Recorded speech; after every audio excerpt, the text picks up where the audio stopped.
मंडळी नमस्कार. मंडळी, राज्याचा महत्त्वाचा उत्सव असणारा गणेशोत्सव नुकताच संपला आहे, म्हणजे परवाच्याच दिवशी संपला आहे. अनंत चतुर्दशीच्या दिवशी गणेशोत्सवाची सांगता झाली. 33 तास विसर्जनाच्या मिरवणुका सुरू असलेल्या आपल्याला पाहायला मिळालं. मुंबईमध्ये बहुचर्चित असणाऱ्या लालबाग राजाची म्हणजे मिरवणूक जी आहे, म्हणजे विसर्जन जे आहे किंवा मिरवणूक जी आहे, ही कित्येक तास चाललेली पाहायला मिळाली. विसर्जन तब्बल 33 तासानंतर झालेलं पाहायला मिळालं. पुण्यामधली विसर्जन मिरवणूक जी आहे ती 32 तासांनी संपली आहे. आपण जर सगळ्या गोष्टी बारकाईने पाहिल्या तर साधारणपणे 2 लाख गणपतींचं विसर्जन जे आहे या गणेशोत्सव काळामध्ये वेगवेगळ्या ठिकाणी, म्हणजे राज्यातल्या वेगवेगळ्या ठिकाणी आपल्याला झालेलं पाहायला मिळालं. त्यातले साधारणपणे 10 ते 10,500 गणपती जे आहेत ते सार्वजनिक स्वरूपाचे होते, बाकी सगळे घरगुती होते.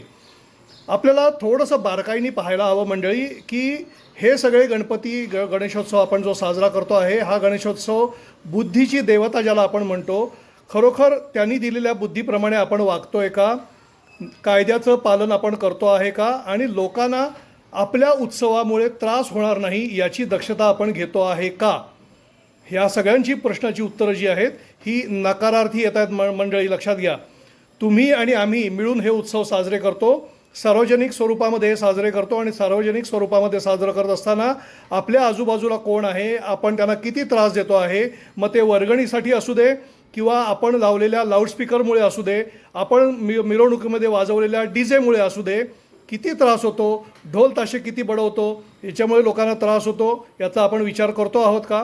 तर अजिबात करताना दिसत नाही आहे. कायदे अनेक बनवलेले आहेत, या कायद्यांचं पालन होताना दिसतं आहे का आपल्याला? बिलकुल नाही. रात्री 12च्या नंतरसुद्धा मोठ्या प्रमाणामध्ये आवाज करणाऱ्या मिरवणुका चालतात. आता तर परिस्थिती अशी झालेली आहे की गणेशोत्सव सुरू होताना आता पाठपूजा, पायाची पूजा, मंडपाची पूजा असे नवीन नवीन प्रकार उदयाला यायला लागलेले आहेत. याची शास्त्रामध्ये काही तरतूद आहे का, किंवा शास्त्रामध्ये या गोष्टीला काही आधार आहे का?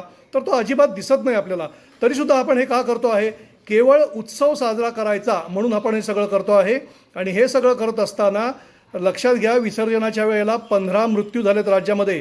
बुडून मेलेले आहेत लोक, 13-14 बुडून मृत्यू झालेले आहेत. 9 जण बेपत्ता आहेत.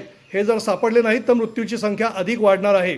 या सगळ्यामध्ये आपण नेमकं काय साध्य करतो आहोत? आपण उत्सव साजरा करतो आहोत, आपण आनंद साजरा करतो आहोत, मात्र त्याचबरोबर कायद्याचं पालन होत नाही हे देखील आपण पाहतो आहोत. लोकांना त्रास होतो आहे हे देखील आपण पाहतो आहोत.